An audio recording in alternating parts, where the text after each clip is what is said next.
Episode की starting होती है लॉन्ग हाउ और वैंग के मैच के अनाउंसमेंट के साथ में। तो अगला मैच अब लॉन्ग हाउ का उसी अपोनेंट के साथ में था, जिसके बारे में सोचकर लॉन्ग हाउ पहले से ही थोड़ा सा परेशान था, मगर अब उसे कुछ भी करके टॉप 16 में अपनी जगह को पाना था। और रेफरी अब दोनों ही कैंडिडेट को फील्ड में आने को कहता है, जिसके बाद वो दोनों ही प्लेयर्स बैटलफील्ड की ओर चल देते हैं। तो वहीं दूसरी ओर हम असैसिन टेंपल के एक बंदे को देखते हैं जिसने मास्क पहन रखा था, और वो बंदा बताता है कि वैंग ने पिछले 2 दिनों से कोई भी मैच नहीं खेला है, जबकि वो जानती तो उसका मैच लॉन्ग हाउ के साथ यानी कि जीजा जी के साथ होने वाला है और उसे टॉप 16 में आने के लिए लॉन्ग हाउ को हराना होगा। इसलिए मुझे इसमें थोड़ा सा कुछ और लग रहा है, मगर इसमें सिंगशुआन बोलता है ऐसा नहीं है, तुम बिना वजह परेशान हो रहे हो। वैसे भी जीजा जी 5th ऑर्डर के नाइट है और वैंग तो भी 4th ऑर्डर की नाइट है, और इसके अलावा भूलो मत वो एक लड़की भी है। लेकिन तभी मास्क वाला बंदा सिंगशुआन को चुप रहने का इशारा करता है, क्योंकि वैंग बगल में खड़ी होकर उसकी सारी बातें सुन रही थी। अब ये देखकर पहले तो सिंगशुआन थोड़ा सा डर गया था, मगर फिर वो वैंग को बड़े ही आदर के साथ आगे जाने को बोलता है। और अब बैटलफील्ड में दोनों ही प्लेयर्स एक दूसरे के आमने सामने आकर खड़े हो गए थे, और वैंग वहाँ लॉन्ग हाउ को देखते हुए बोलती है, लॉन्ग हाउ तुम तो बहुत ही खूबसूरत लगते हो, जब मैं ये चैंपियनशिप जीत जाऊंगी तो मैं तुम्हें सबसे पहले अपना टीममेट बनाऊंगी। मगर लॉन्ग हाउ को उसकी बात कुछ खास पसंद नहीं आती है, क्योंकि उसकी बात में साफ अकड़ दिखाई दे रही थी, जिसपे लॉन्ग हाउ से रिप्लाई करता है, इस बार की चैंपियनशिप में तो मेरी भी नजर है, तो तुम्हारे लिए इसे जीतना इतना भी आसान नहीं होगा, क्योंकि टॉप 16 में आना मेरे लिए बहुत ही ज्यादा जरूरी है, इसलिए मैं अपना बेस्ट देने वाला हूँ। और अब लॉन्ग हाउ ने अपनी स्वाट बाहर निकाल ली थी, और ये देखते हुए वैंग ने लॉन्ग हाउ के ऊपर हमला कर दिया था। और सबसे पहले तो वैंग लॉन्ग हाउ को एक जोरदार पंच मारने की कोशिश करती है,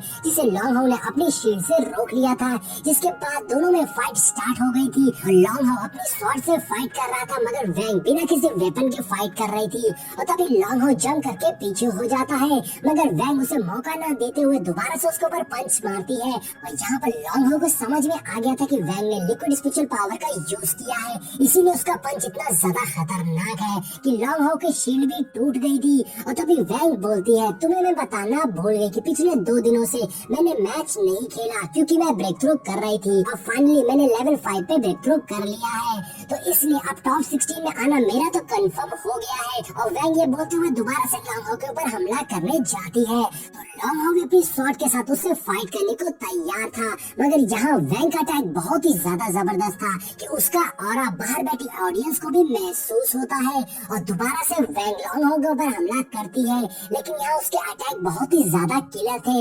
अब लॉन्ग हाउ नोटिस करता है कि वैंग ने एक अटैक उसके गले पर तो एक उसके हार्ट पे किया था, जिसका मतलब है कि उसके सारे अटैक जानलेवा है। और तभी दोबारा से वैंग लॉन्ग हाउ को किक मारने की कोशिश करती है, जिससे बचने के लिए लॉन्ग हाउ पीछे हो गया था, और तुरंत ही लॉन्ग हाउ वैंग पर स्लैश अटैक करता है, जिससे बचते हुए दोबारा से वैंग लॉन्ग हाउ को पंच मारती है। मगर लॉन्ग हाउ ने यहाँ पर अपनी डिफेंस शील्ड को एक्टिवेट कर लिया था, जिससे वैंग उसका कुछ भी नहीं कर पाती। और यहाँ पर लॉन्ग हाउ बोलता है, इसके अटैक तो बहुत ही ज्यादा खतरनाक है, इसलिए इसे अटैक करने से रोकना होगा, क्योंकि इसे डिफेंड करना जानलेवा हो सकता है। इसलिए अब लॉन्ग हाउ भागते हुए वैंग पर हमला करता है, और दोनों में क्लोज रेंज फाइट होने लगी थी, मगर यहाँ पर वैंग बिना डिफेंस के लगातार लॉन्ग हाउ के ऊपर किलर अटैक कर रही थी। और तभी वैंग लॉन्ग को किक मारकर हवा में उछाल देती है, जिसके बाद लॉन्ग हाउ ने यहाँ पर अपनी हॉली स्वॉर्ड का यूज कर दिया था, और लॉन्ग हाउ बोलता है, इस अटैक से बच पाना तुम्हारे लिए तो मुश्किल है। और हम देखते हैं कि वैंग उसके अटैक से बचने के बजाय उसकी ओर जाकर उसके ऊपर काउंटर अटैक कर देती है, और वो अपनी पूरी पावर्स का यूज करते हुए लॉन्ग हाउ के हॉली स्वॉर्ड को बीच में से ही चीर देती है।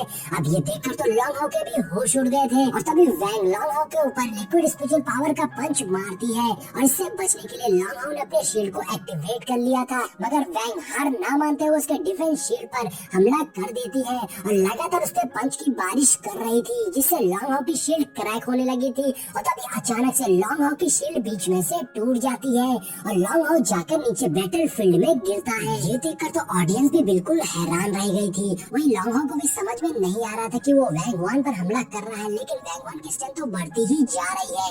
अब यहाँ हम देखते हैं कि वैंग वन अपने पावर्स को दिखाते हुए फिर से लॉन्ग हाउ के ऊपर हमला कर देती है, और वैंग वन अपने जबरदस्त पंच से लॉन्ग हाउ पर हमला करती है, जबकि लॉन्ग हाउ अपनी दोनों स्वॉर्ड की हेल्प से उसका अटैक को रोकने की कोशिश कर रहा था, जिसमें लॉन्ग हाउ को काफी मुश्किल हो रही थी। लेकिन वैंग वन को गुस्सा आता है और वो पंच मारकर लॉन्ग हाउ को पीछे कर देती है। लेकिन अब लॉन्ग हाउ भी समझ गया था कि सिर्फ डिफेंस करने से कुछ भी नहीं होने वाला है, उसे उसे भी अटैक करना होगा, इसलिए वो अपनी स्वॉर्ड चॉप से वैंग वन के ऊपर हमला करता है। लेकिन वैंग वन तो अपनी ही जोश में थी और वो लॉन्ग हाउ से कह रही थी कि आज तुम्हें मैं बहुत ही अच्छा सबक सिखाने वाली हूँ। ये बोलते साथ ही वैंग वन तेजी से लॉन्ग हाउ को पंच मारती है, जिससे लॉन्ग हाउ फिर से पीछे हो गया था। लेकिन अब लॉन्ग हाउ को भी गुस्सा आ गया था और वो कहता है तो चलो देखते हैं कि किसका अटैक ज्यादा पावरफुल है। और ये बोलते हुए लॉन्ग हाउ जंप करके अपनी ओसीडियन चॉप अटैक से वैंग वन के ऊपर हमला करता है।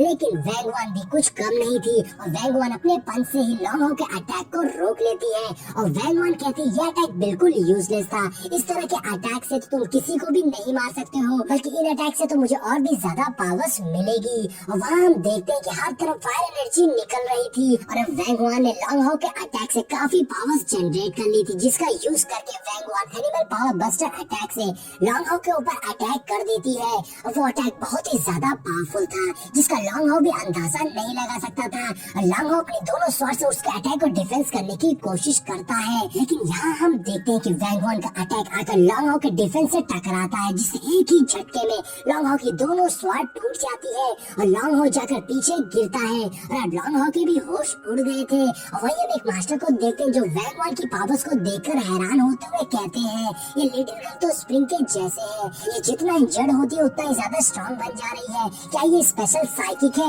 अब बैटलफील्ड में हम देखते हैं कि वैंग वन तेजी से लॉन्ग हाउ पर अपने पंच से अटैक करती है। लेकिन लॉन्ग हाउ भी अपनी टूटी हुई स्वॉर्ड से वैंग वन पर हमला कर रहा था। लॉन्ग हाउ की टूटी हुई स्वॉर्ड वैंग वन के काफी करीब से गुजरती है, लेकिन तभी वैंग वन किक मारकर लॉन्ग हाउ के स्वॉर्ड को पीछे गिरा देती है। और अब वैंग वन ने लॉन्ग हाउ के ऊपर पंच की बारिश कर दी थी। और वैंग वन कहती है तुम्हारे वेपन खराब हो गए हैं और तुमने आर्मर भी नहीं पहन रखा है, फिर भी तुम एक वॉरियर से पंगा लेने की हिम्मत कर रहे हो। यहाँ हम देखते हैं कि लॉन्ग हाउ वैंग वन के अटैक का काउंटर नहीं कर पा रहा था और वैंग वन लॉन्ग हाउ को पीटकर बुरी तरह से इंजर्ड कर रही थी। और आखिर में वैंग वन लॉन्ग हाउ को बहुत ही जबरदस्त किक मारती है, जिससे लॉन्ग हाउ पीछे हो गया था और उस अटैक से लॉन्ग हाउ बुरी तरह से इंजर्ड हो गया था कि वो अपने घुटनों पर आ गया था। वहीं वैंग वन सामने अपने एटीट्यूड दिखाते हुए स्ट्रेचिंग करने लगी थी। वहीं ये सब देखकर सारी ऑडियंस हैरान रह गई थी। और फिर सिंगशुआन बहुत ही ज्यादा परेशान होते हुए कहता है जीजा जी की शील्ड तो चकनाचूर हो गई है और स्वॉर्ड भी टूट गए हैं, तो अब जीजा जी क्या करेंगे। वहीं बैटलफील्ड में वैंग वन दोबारा से अपने एक और पावरफुल अटैक को रेडी कर लेती है और इसी के साथ में हमारा ये पार्ट यहीं पर एंड हो जाता है।